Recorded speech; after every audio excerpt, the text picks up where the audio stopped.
অ্যাডমিশনের সময় আমাদের কি হয় যে মানুষের কথা আমাদের খুব মনে ধরে। কেমন মনে ধরে?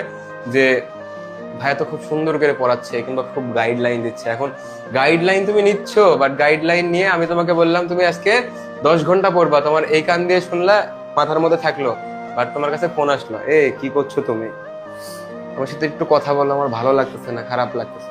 তো এগুলা যদি অ্যাডমিশনের মধ্যে থাকে ভাইয়া, তাহলে বাদ দিয়ে দাও, না হয় হবে না।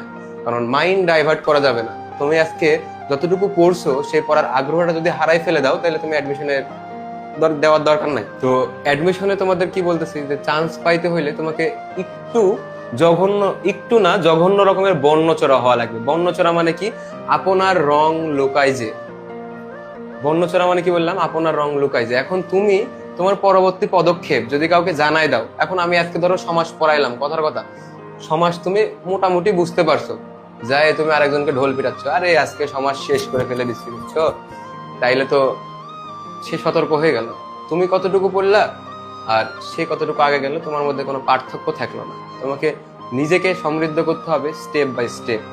তুমি, একটা কথা আছে যে work hard in silence, let your success B your noise. মানে তুমি কি, সেটা তুমি গোপনে নিজেকে সমৃদ্ধ করো, তোমার মাথার মধ্যে তুমি রাখো যে তোমার পরবর্তীতে কিভাবে পড়া লাগবে, তোমাকে কতটুকু আগানো লাগবে, এটা অন্যকে জানানোর দরকার নাই। তো অ্যাডমিশনের সময়ে হিংসা করা ভালো, কারণ তুমি চান্স না পাই সেই চান্স পাই গেলে তো তোমার পরিশ্রমের দাম থাকলো।